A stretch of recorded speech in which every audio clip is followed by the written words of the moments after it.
The Adventure of the Norwood Builder. From the point of view of the criminal expert, said Mr. Sherlock Holmes, London has become a singularly uninteresting city since the death of the late lamented Professor Moriarty. I can hardly think that you would find many decent citizens to agree with you, I answered. Well, well, I must not be selfish, said he, with a smile, as he pushed back his chair from the breakfast table. The community is certainly the gainer, and no one the loser, save the poor out-of-work specialist whose occupation has gone. With that man in the field, one's morning paper presented infinite possibilities. Often it was only the smallest trace, Watson, the faintest indication, and yet it was enough to tell me that the great malignant brain was there, as the gentlest tremors of the edges of the web remind one of the foul spider which lurks in the centre. Petty thefts, wanton assaults, purposeless outrage. To the man who held the clue, all could be worked into one connected whole.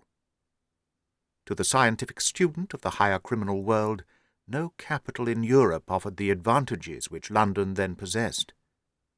But now— He shrugged his shoulders, in humorous deprecation of the state of things which he had himself done so much to produce. At the time of which I speak, Holmes had been back for some months, and I, at his request, had sold my practice and returned to share the old quarters in Baker Street. A young doctor named Werner had purchased my small Kensington practice, and given with astonishingly little demur the highest price that I ventured to ask. An incident which only explained itself some years later, when I found that Werner was a distant relation of Holmes, and that it was my friend who had really found the money. Our months of partnership had not been so uneventful as he had stated, for I find, on looking over my notes, that this period includes the case of the papers of ex-President Murillo, and also the shocking affair of the Dutch steamship Friesland, which so nearly cost us both our lives. His cold and proud nature was always averse, however, from anything in the shape of public applause, and he bound me in the most stringent terms to say no further word of himself, his methods, or his successes, a prohibition which, as I have explained, has only now been removed. Mr. Sherlock Holmes was leaning back in his chair after his whimsical protest, and was unfolding his morning paper in a leisurely fashion, when our attention was arrested by a tremendous ring at the bell, followed immediately by a hollow drumming sound, as if someone were beating on the outer door with his fist. As it opened, there came a tumultuous rush into the hall, rapid feet clattered up the stairs, and an instant later a wild-eyed and frantic young man, pale, dishevelled, and palpitating, burst into the room. He looked from one to the other of us, and under our gaze of inquiry he became conscious that some apology was needed for this unceremonious entry. "I'm sorry, Mr. Holmes," he cried. "You mustn't blame me. I am nearly mad. Mr. Holmes, I am the unhappy John Hector McFarlane." He made the announcement, as if the name alone would explain both his visit and its manner. But I could see by my companion's unresponsive face that it meant no more to him than to me. "Have a cigarette, Mr. McFarlane," said he, pushing his case across. "I am sure that with your symptoms my friend Dr. Watson here would prescribe a sedative. The weather has been so very warm these last few days. Now, if you feel a little more composed, I should be glad if you would sit down in that chair and tell us very slowly and quietly who you are, and what it is that you want. You mentioned your name as if I should recognize it, but I assure you that beyond the obvious facts that you are a bachelor, a solicitor, a Freemason, and an asthmatic, I know nothing whatever about you." Familiar as I was with my friend's methods, it was not difficult for me to follow his deductions, and to observe the untidiness of attire, the sheaf of legal papers, the watch-charm, and the breathing which had prompted them. Our client, however, stared in amazement. "Yes, I am all that, Mr. Holmes, and in addition I am the most unfortunate man at this moment in London. For heaven's sake, don't abandon me, Mr. Holmes. If they come to arrest me before I've finished my story, make them give me time, so that I may tell you the whole truth. I could go to jail happy if I knew that you were working for me outside." "Arrest you?" said Holmes. "This is really most interesting. On what charge do you expect to be arrested?" "Upon the charge of murdering Mr. Jonas Oldacre of Lower Norwood." My companion's expressive face showed a sympathy which was not, I am afraid, entirely unmixed with satisfaction. "Dear me," he said. It was only this moment at breakfast that I was saying to my friend Dr. Watson that sensational cases had disappeared out of our papers. Our visitor stretched forward a quivering hand and picked up the Daily Telegraph, which still lay upon Holmes's knee. "If you had looked at it, sir, you would have seen at a glance what the errand is on which I have come to you this morning. I feel as if my name and my misfortune must be in every man's mouth." He turned it over to expose the central page. "Here it is, and with your permission I will read it to you. Listen to this, Mr. Holmes. The headlines are, 'Mysterious Affair at Lower Norwood. Disappearance of a well-known builder. Suspicion of murder and arson. A clue to the criminal.' That is the clue which they are already following, Mr. Holmes, and I know that it leads infallibly to me. I have been followed from London Bridge Station, and I am sure that they are only waiting for the warrant to arrest me. It will break my mother's heart. It will break her heart." He wrung his hands in an agony of apprehension, and swayed backward and forward in his chair. I looked with interest upon this man who was accused of being the perpetrator of a crime of violence. He was flaxen-haired and handsome, in a washed-out, negative fashion, with frightened blue eyes and a clean-shaven face, with a weak, sensitive mouth. His age may have been about 27, his dress and bearing that of a gentleman. From the pocket of his light summer overcoat protruded the bundle of endorsed papers which proclaimed his profession. "We must use what time we have," said Holmes. "Watson, would you have the kindness to take the paper and to read the paragraph in question?" Underneath the vigorous headlines which our client had quoted, I read the following suggestive narrative.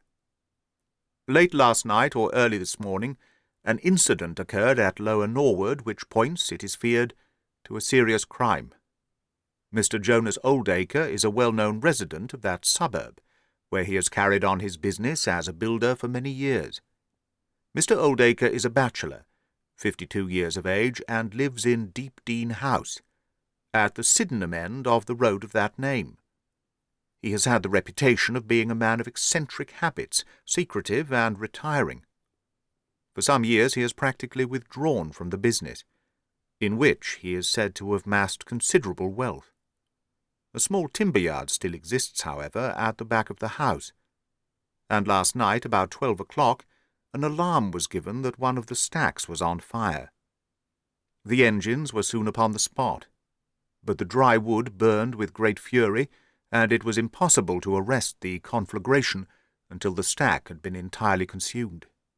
Up to this point the incident bore the appearance of an ordinary accident, but fresh indications seemed to point to serious crime. Surprise was expressed at the absence of the master of the establishment from the scene of the fire, and an inquiry followed which showed that he had disappeared from the house. An examination of his room revealed that the bed had not been slept in, that a safe which stood in it was open, that a number of important papers were scattered about the room, and finally that there were signs of a murderous struggle, slight traces of blood being found within the room, and an oaken walking-stick, which also showed stains of blood upon the handle. It is known that Mr. Jonas Oldacre had received a late visitor in his bedroom upon that night, and the stick found has been identified as the property of this person, who is a young London solicitor named John Hector McFarlane, junior partner of Graham and McFarlane of 426 Gresham Buildings, E.C. The police believe that they have evidence in their possession which supplies a very convincing motive for the crime, and altogether it cannot be doubted that sensational developments will follow. Later. It is rumoured as we go to press that Mr. John Hector McFarlane has actually been arrested on the charge of the murder of Mr. Jonas Oldacre, it is at least certain that a warrant has been issued. There have been further and sinister developments in the investigation at Norwood.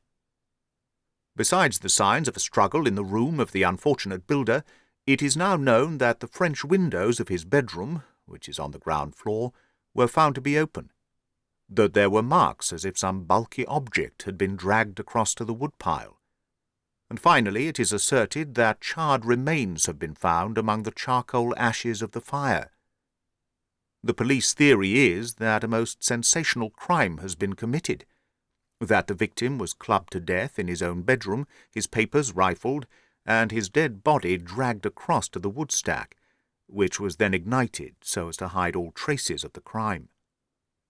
The conduct of the criminal investigation has been left in the experienced hands of Inspector Lestrade of Scotland Yard, who is following up the clues with his accustomed energy and sagacity. Sherlock Holmes listened with closed eyes and fingertips together to this remarkable account. "The case has certainly some points of interest," said he in his languid fashion.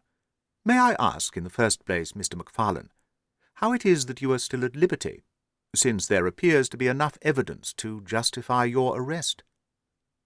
"I live at Torrington Lodge, Blackheath, with my parents, Mr. Holmes, but last night, having to do business very late with Mr. Jonas Oldacre, I stayed at an hotel in Norwood, and came to my business from there.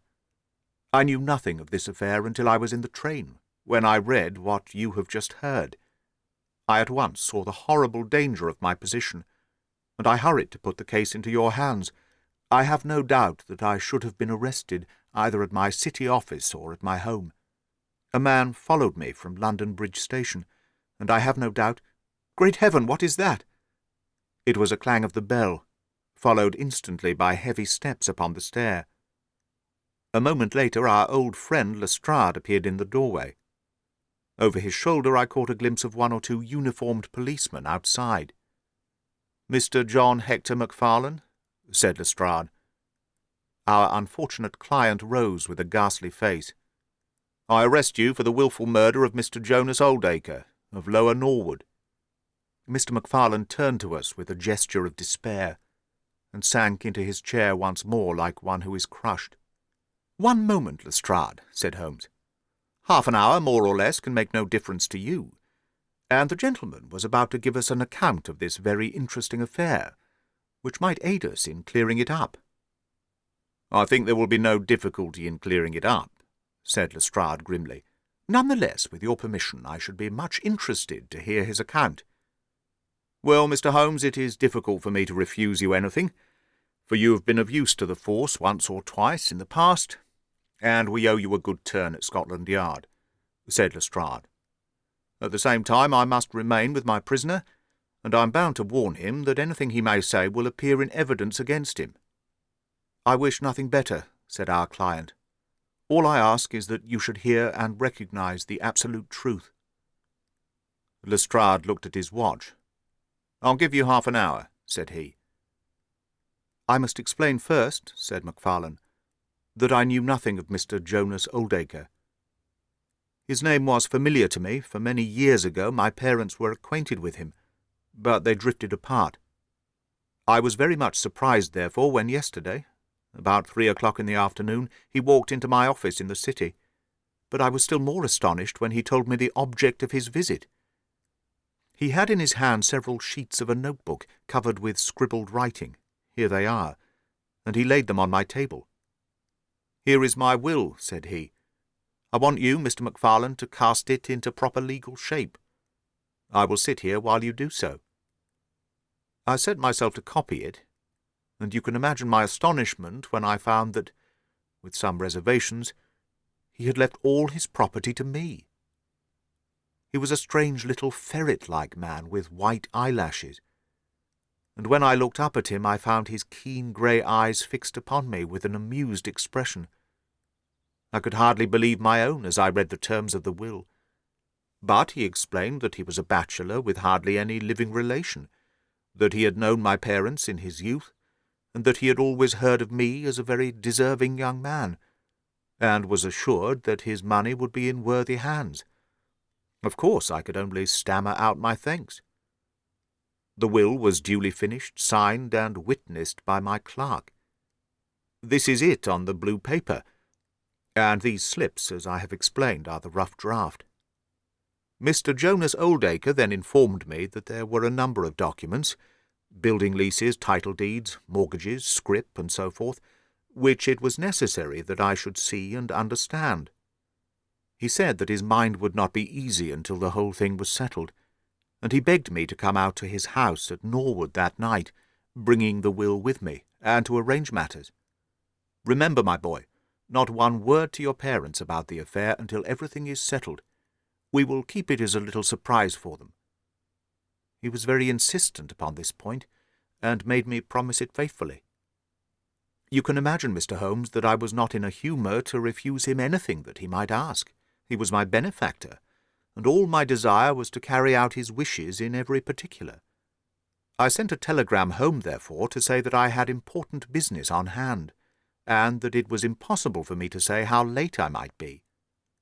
Mr. Oldacre had told me that he would like me to have supper with him at 9, as he might not be home before that hour. I had some difficulty in finding his house, however, and it was nearly past before I reached it. I found him— "One moment," said Holmes. "Who opened the door?" "A middle-aged woman, who was, I suppose, his housekeeper." "And it was she, I presume, who mentioned your name?" "Exactly," said McFarlane. "Pray proceed." McFarlane wiped his damp brow and then continued his narrative. "I was shown by this woman into a sitting-room, where a frugal supper was laid out. Afterwards Mr. Jonas Oldacre led me into his bedroom, in which there stood a heavy safe. This he opened and took out a mass of documents, which we went over together. It was between 11 and 12 when we finished. He remarked that we must not disturb the housekeeper. He showed me out through his own French window, which had been open all this time." "Was the blind down?" asked Holmes. "I will not be sure, but I believe that it was only half down. Yes, I remember how he pulled it up in order to swing open the window. I could not find my stick, and he said, 'Never mind, my boy, I shall see a good deal of you now, I hope, and I will keep your stick until you come back to claim it.' I left him there, the safe open, and the papers made up in packets upon the table. It was so late that I could not get back to Blackheath, so I spent the night at the Annerley Arms, and I knew nothing more until I read of this horrible affair in the morning." "Anything more that you would like to ask, Mr. Holmes?" said Lestrade, whose eyebrows had gone up once or twice during this remarkable explanation. "Not until I have been to Blackheath." "You mean to Norwood?" said Lestrade. "Oh, yes, no doubt that is what I must have meant," said Holmes, with his enigmatical smile. Lestrade had learned by more experiences than he would care to acknowledge that brain could cut through that which was impenetrable to him. I saw him look curiously at my companion. "I think I should like to have a word with you presently, Mr. Sherlock Holmes," said he. "Now, Mr. McFarlane, 2 of my constables are at the door, and there is a 4-wheeler waiting."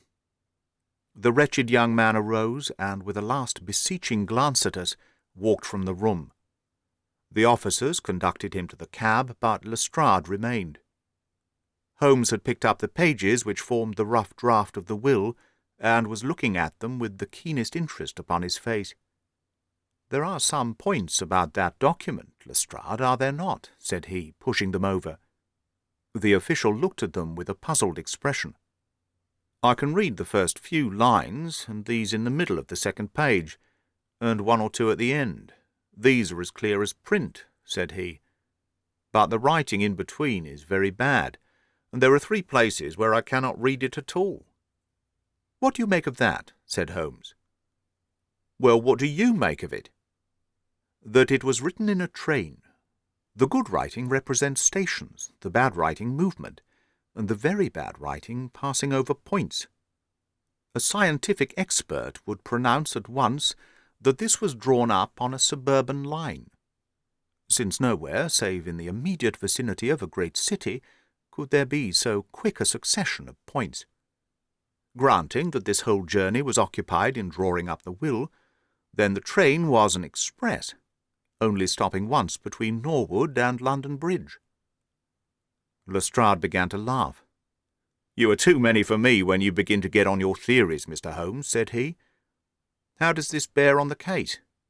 "Well, it corroborates the young man's story, to the extent that the will was drawn up by Jonas Oldacre in his journey yesterday. It is curious, is it not, that a man should draw up so important a document in so haphazard a fashion? It suggests that he did not think it was going to be of much practical importance. If a man drew up a will which he did not intend ever to be effective, he might do it so." "Well, he drew up his own death warrant at the same time," said Lestrade. "Oh, you think so?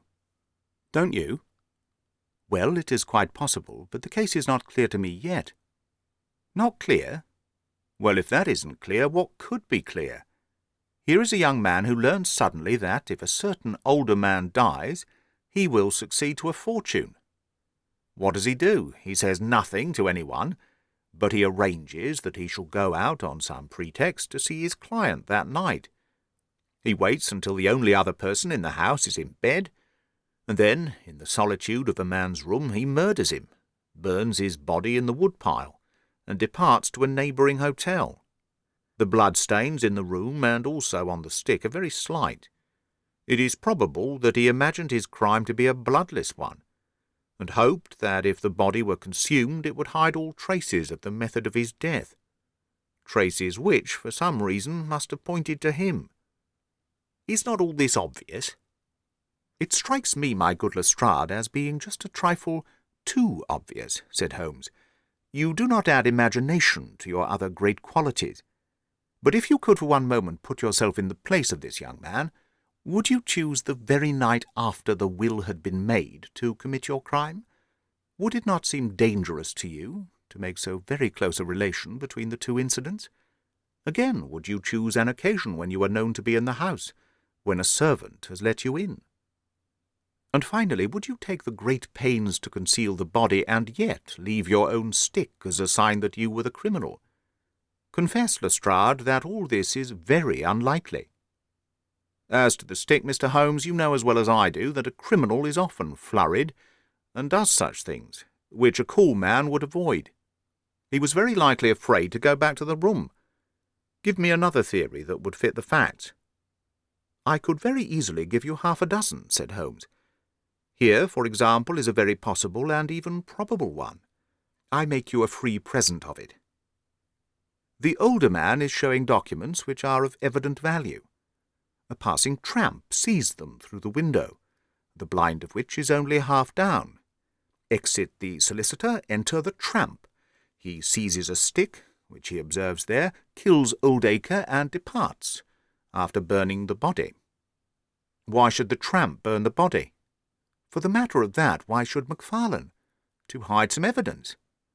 Possibly the tramp wanted to hide that any murder at all had been committed. And why did the tramp take nothing? Because they were papers that he could not negotiate." Lestrade shook his head, though it seemed to me that his manner was less absolutely assured than before. "Well, Mr. Sherlock Holmes, you may look for your tramp, and while you are finding him we will hold on to our man. The future will show which is right.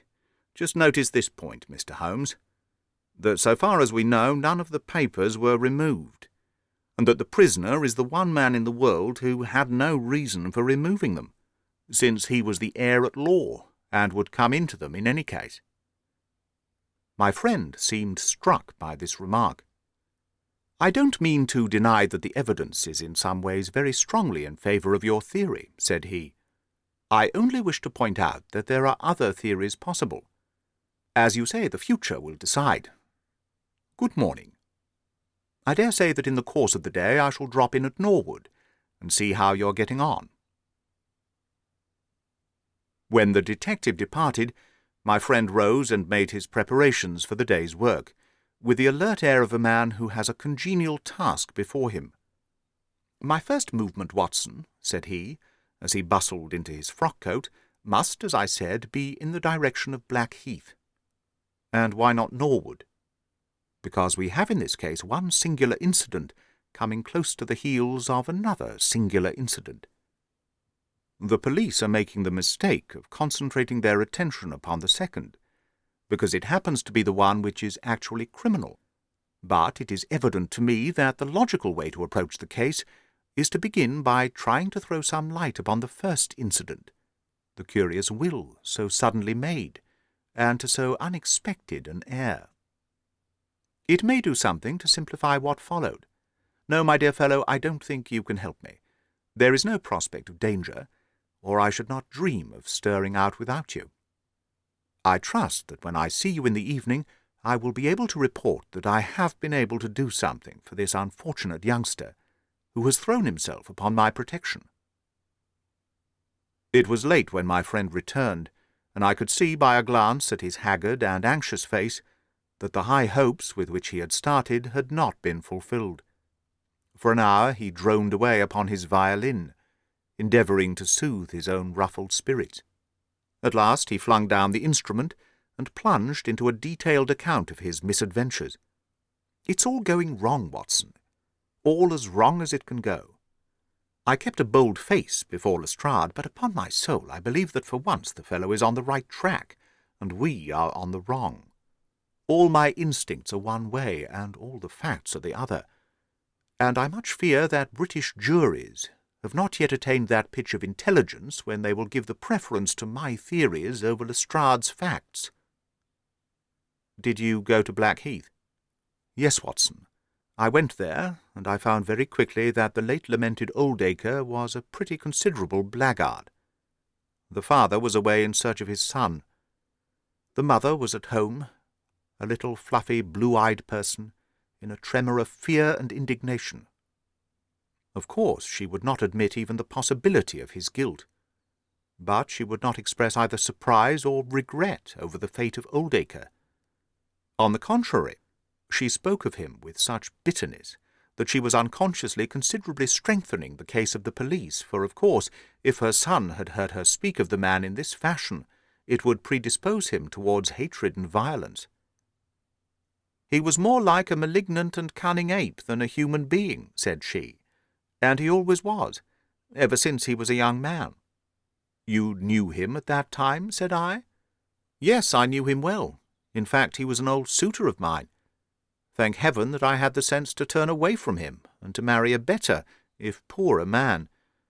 I was engaged to him, Mr. Holmes, when I heard a shocking story of how he had turned a cat loose in an aviary, and I was so horrified at his brutal cruelty that I would have nothing more to do with him."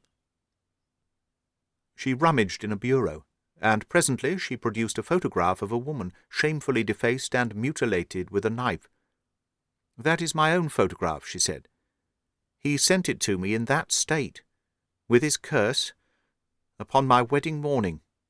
"Well," said I, "at least he has forgiven you now, since he has left all his property to your son." "Neither my son nor I want anything from Jonas Oldacre, dead or alive," she cried, with a proper spirit. "There is a God in heaven, Mr. Holmes, and that same God who has punished that wicked man will show, in his own good time, that my son's hands are guiltless of his blood." Well, I tried 1 or 2 leads, but could get at nothing which would help our hypothesis, and several points which would make against it. I gave it up at last, and off I went to Norwood. This place, Deepdean House, is a big modern villa of staring brick, standing back in its own grounds, with a laurel-clumped lawn in front of it. To the right, and some distance back from the road, was the timber-yard, which had been the scene of the fire. Here's a rough plan on a leaf of my notebook. This window on the left is the one which opens into Oldacre's room. You can look into it from the road, you see. That is about the only bit of consolation I have had today. Lestrade was not there, but his head constable did the honours. They had just found a great treasure trove. They had spent the morning raking among the ashes of the burned wood-pile, and beside the charred organic remains they had secured several discoloured metal discs. I examined them with care, and there was no doubt that they were trouser buttons. I even distinguished that one of them was marked with the name of Hyams, who was Oldacre's tailor. I then worked the lawn very carefully for signs and traces, but this drought has made everything as hard as iron. Nothing was to be seen, save that some body or bundle had been dragged through a low privet hedge, which is in a line with the woodpile. All that, of course, fits in with the official theory. I crawled about the lawn with an August sun on my back, but I got up at the end of an hour no wiser than before. Well, after this fiasco I went into the bedroom and examined that also. The bloodstains were very slight, mere smears and discolorations, but undoubtedly fresh. The stick had been removed, but there also the marks were slight. There is no doubt about the stick belonging to our client. He admits it. Footmarks of both men could be made out on the carpet, but none of any third person, which again is a trick for the other side. They were piling up their score all the time, and we were at a standstill. Only one little gleam of hope did I get, and yet it amounted to nothing. I examined the contents of the safe, most of which had been taken out and left on the table. The papers had been made up into sealed envelopes, one or two of which had been opened by the police. They were not, so far as I could judge, of any great value. Nor did the bank book show that Mr. Oldacre was in such very affluent circumstances. But it seemed to me that all the papers were not there. There were allusions to some deeds, possibly the more valuable, which I could not find. This, of course, if we could definitely prove it, would turn Lestrade's argument against himself, for who would steal a thing if he knew that he would shortly inherit it? Finally, having drawn every other cover and picked up no scent, I tried my luck with the housekeeper. Mrs. Lexington is her name, a little dark, silent person, with suspicious and sidelong eyes. She could tell us something if she would, I'm convinced of it, but she was as close as wax.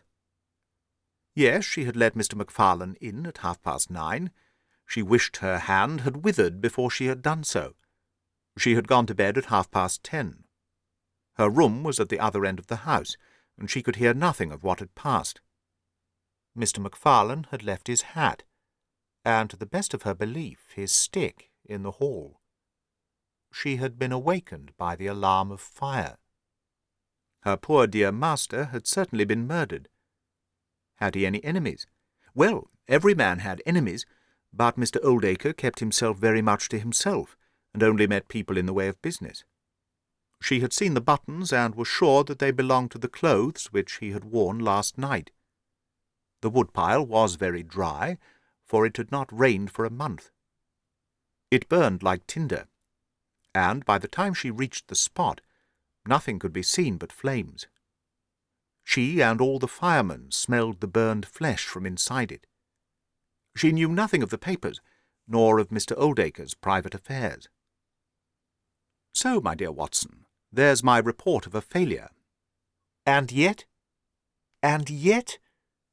he clenched his thin hands in a paroxysm of conviction. I know it's all wrong. I feel it in my bones. There is something that has not come out, and that housekeeper knows it. There was a sort of sulky defiance in her eyes, which only goes with guilty knowledge. However, there's no good talking any more about it, Watson. But unless some lucky chance comes our way, I fear that the Norwood disappearance case will not figure in that chronicle of our successes, which I foresee that a patient public will sooner or later have to endure. Surely, said I, the man's appearance would go far with any jury. That is a dangerous argument, my dear Watson. You remember that terrible murderer, Bert Stevens, who wanted us to get him off in 87. Was there ever a more mild-mannered Sunday-school young man? It is true. Unless we succeed in establishing an alternative theory, this man is lost. You can hardly find a flaw in the case which can now be presented against him, and all further investigation has served to strengthen it. By the way, there is one curious little point about those papers which may serve us as the starting point for an inquiry.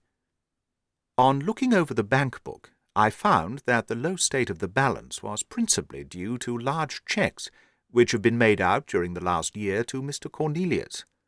I confess that I should be interested to know who this Mr. Cornelius may be, with whom a retired builder has such very large transactions. Is it possible that he has had a hand in the affair? Cornelius might be a broker, but we have found no scrip to correspond with these large payments. Failing any other indication, my researches must now take the direction of an inquiry at the bank for the gentleman who has cashed these cheques. But I fear, my dear fellow, that our case will end ingloriously by Lestrade hanging our client, which will certainly be a triumph for Scotland Yard. I do not know how far Sherlock Holmes took any sleep that night, but when I came down to breakfast I found him pale and harassed, his bright eyes the brighter for the dark shadows round them. The carpet round his chair was littered with cigarette ends, and with the early editions of the morning papers. An open telegram lay upon the table. "What do you think of this, Watson?" he asked, tossing it across. It was from Norwood, and ran as follows. "Important. Fresh evidence to hand. McFarlane's guilt definitely established. Advise you to abandon case. Lestrade." "This sounds serious," said I. "It is Lestrade's little cock-a-doodle of victory," Holmes answered, with a bitter smile. "And yet it may be premature to abandon the case. After all, important fresh evidence is a two-edged thing, and may possibly cut in a very different direction to that which Lestrade imagines. Take your breakfast, Watson, and we will go out together and see what we can do. I feel as if I shall need your company and your moral support today." My friend had no breakfast himself, for it was one of his peculiarities that in his more intense moments he would permit himself no food, and I have known him presume upon his iron strength until he has fainted from pure inanition. "At present I cannot spare energy and nerve force for digestion," he would say in answer to my medical remonstrances. I was not surprised, therefore, when this morning he left his untouched meal behind him, and started with me for Norwood. A crowd of morbid sightseers were still gathered round Deepdene House, which was just such a suburban villa as I had pictured. Within the gates Lestrade met us, his face flushed with victory, his manner grossly triumphant. "Well, Mr. Holmes, have you proved us to be wrong yet? Have you found your tramp?" he cried. "I have formed no conclusion whatever," my companion answered. "But we formed ours yesterday, and now it proves to be correct, so you must acknowledge that we have been a little in front of you this time, Mr. Holmes." "You certainly have the air of something unusual having occurred," said Holmes. Lestrade laughed loudly. "You don't like being beaten any more than the rest of us do," said he. "A man can't expect always to have it his own way, can he, Dr. Watson? Step this way, if you please, gentlemen, and I think I can convince you once for all that it was John McFarlane who did this crime." He led us through the passage and out into a dark hall beyond. "This is where young McFarlane must have come out to get his hat after the crime was done," said he. "Now look at this." With dramatic suddenness he struck a match, and by its light exposed a stain of blood upon the whitewashed wall. As he held the match nearer, I saw that it was more than a stain. It was the well-marked print of a thumb. "Look at that with your magnifying glass, Mr. Holmes." "Yes, I am doing so." "You are aware that no two thumb marks are alike?" "I have heard something of the kind." "Well, then, will you please compare that print with this wax impression of young McFarlane's right thumb, taken by my orders this morning?" As he held the waxen print close to the blood-stain, it did not take a magnifying glass to see that the two were undoubtedly from the same thumb. It was evident to me that our unfortunate client was lost. "That is final," said Lestrade. "Yes, that is final," I involuntarily echoed. "It is final," said Holmes. Something in his tone caught my ear, and I turned to look at him. An extraordinary change had come over his face. It was writhing with inward merriment. His two eyes were shining like stars. It seemed to me that he was making desperate efforts to restrain a convulsive attack of laughter. Dear me," he said at last. "Well now, who would have thought it? And how deceptive appearances may be, to be sure. Such a nice young man to look at. It is a lesson to us not to trust our own judgment, is it not, Lestrade? Yes, some of us are a little too much inclined to be cocksure, Mr. Holmes, said Lestrade. The man's insolence was maddening, but we could not resent it. What a providential thing that this young man should press his right thumb against the wall in taking his hat from the peg. Such a very natural action, too, if you come to think of it. Holmes was outwardly calm, but his whole body gave a wriggle of suppressed excitement as he spoke. By the way, Lestrade, who made this remarkable discovery? It was the housekeeper, Mrs. Lexington, who drew the night constable's attention to it. Where was the night constable? He remained on guard in the bedroom where the crime was committed, so as to see that nothing was touched. But why didn't the police see this mark yesterday? Well, we had no particular reason to make a careful examination of the hall. Besides, it's not in a very prominent place, as you see. No, of course not. I suppose there is no doubt that the mark was there yesterday? Lestrade looked at Holmes as if he thought he was going out of his mind. I confess that I was myself surprised both at his hilarious manner and at his rather wild observation.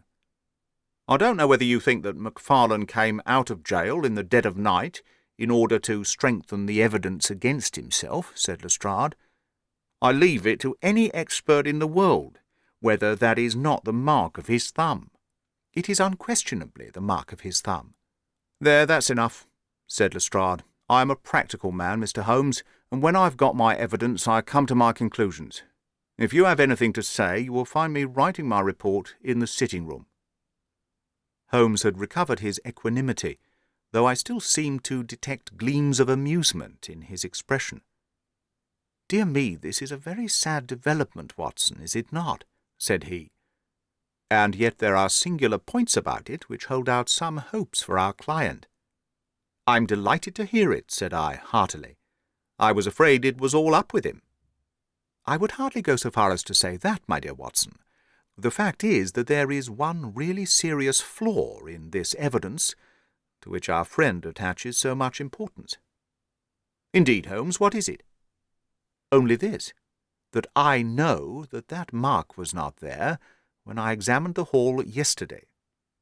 And now, Watson, let us have a little stroll round in the sunshine." With a confused brain, but with a heart into which some warmth of hope was returning, I accompanied my friend in a walk round the garden. Holmes took each face of the house in turn, and examined it with great interest. He then led the way inside, and went over the whole building from basement to attic. Most of the rooms were unfurnished, but none the less Holmes inspected them all minutely. Finally, on the top corridor, which ran outside 3 untenanted bedrooms, he again was seized with a spasm of merriment. "There are really some very unique features about this case, Watson," said he. "I think it is time now that we took our friend Lestrade into our confidence. He has had his little smile at our expense, and perhaps we may do as much by him, if my reading of this problem proves to be correct. Yes, I think I see how we should approach it."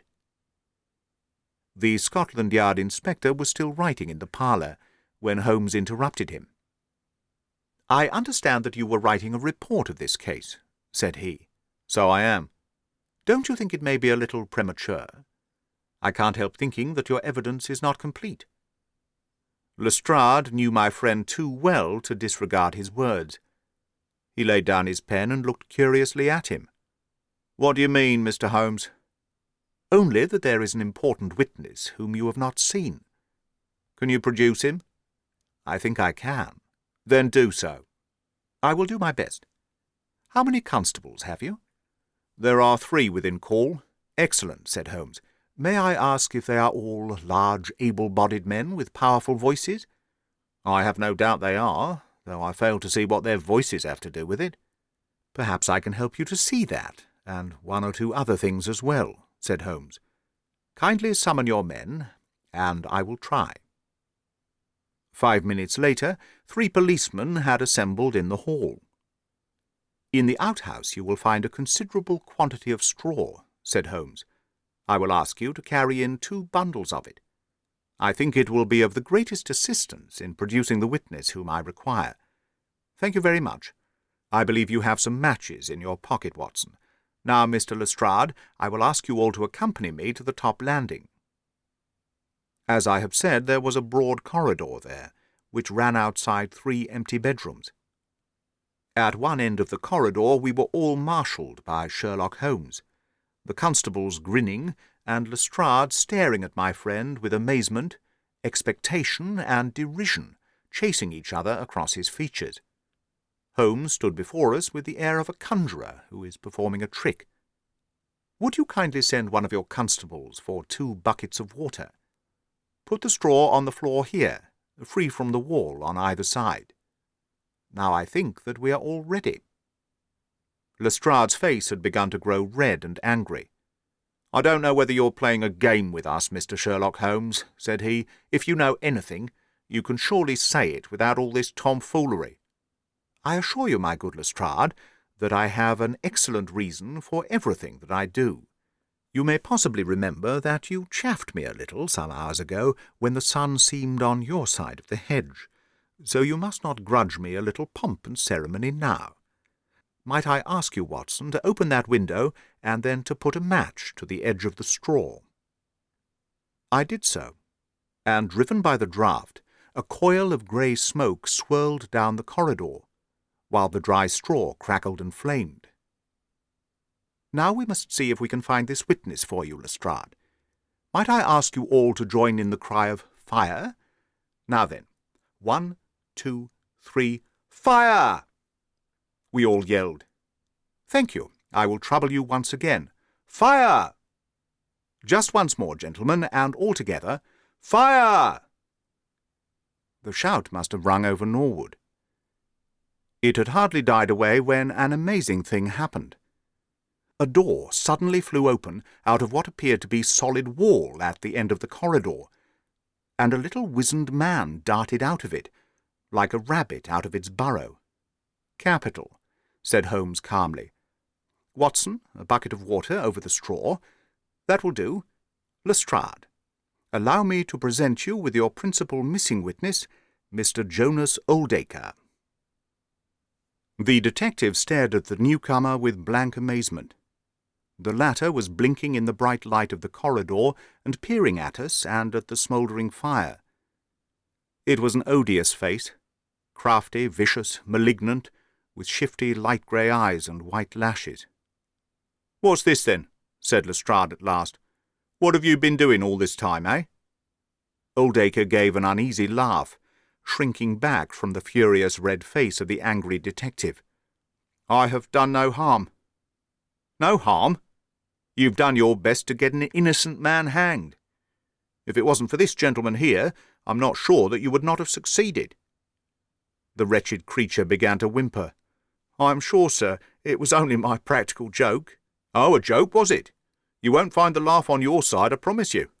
Take him down, and keep him in the sitting-room till I come. Mr. Holmes," he continued when they had gone, "I could not speak before the constables, but I don't mind saying, in the presence of Dr. Watson, that this is the brightest thing that you have done yet, though it is a mystery to me how you did it. You have saved an innocent man's life, and you have prevented a very grave scandal, which would have ruined my reputation in the force." Holmes smiled and clapped Lestrade upon the shoulder. "Instead of being ruined, my good sir, you will find that your reputation has been enormously enhanced. Just make a few alterations in that report which you were writing, and they will understand how hard it is to throw dust in the eyes of Inspector Lestrade. And you don't want your name to appear? Not at all. The work is its own reward. Perhaps I shall get the credit also at some distant day, when I permit my zealous historian to lay out his foolscap once more. Eh, Watson? Well now, let us see where this rat has been lurking." A lath and plaster partition had been run across the passage 6 feet from the end, with a door cunningly concealed in it. It was lit within by slits under the eaves.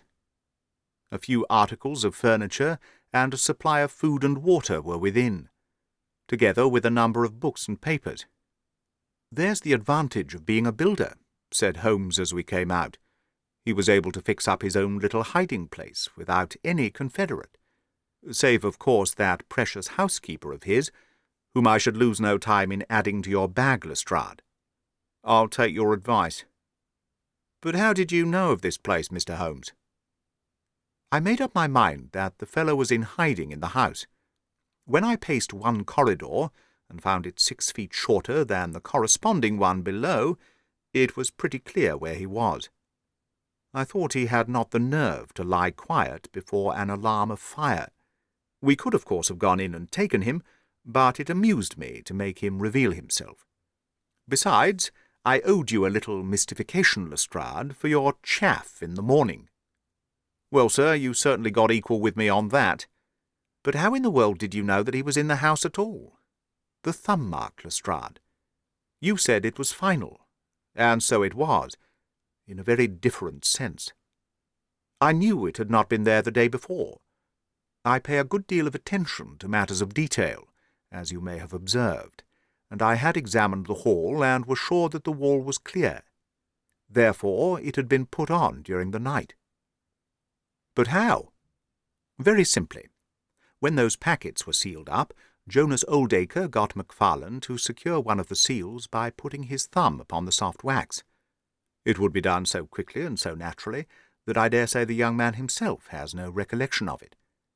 Very likely it just so happened, and Oldacre had himself no notion of the use he would put it to.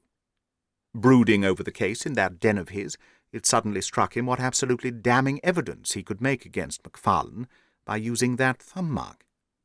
It was the simplest thing in the world for him to take a wax impression from the seal, to moisten it in as much blood as he could get from a pin-prick, and to put the mark upon the wall during the night, either with his own hand or with that of his housekeeper. If you examine among those documents which he took with him into his retreat, I will lay you a wager that you'll find the seal with the thumb mark upon it. Wonderful, said Lestrade, wonderful. It's all as clear as crystal, as you put it. But what is the object of this deep deception, Mr. Holmes? It was amusing to me to see how the detective's overbearing manner had changed suddenly to that of a child asking questions of its teacher. Well, I don't think that is very hard to explain. A very deep, malicious, vindictive person is the gentleman who is now waiting us downstairs. You know that he was once refused by McFarlane's mother? You don't? I told you that you should go to Blackheath first and Norwood afterwards.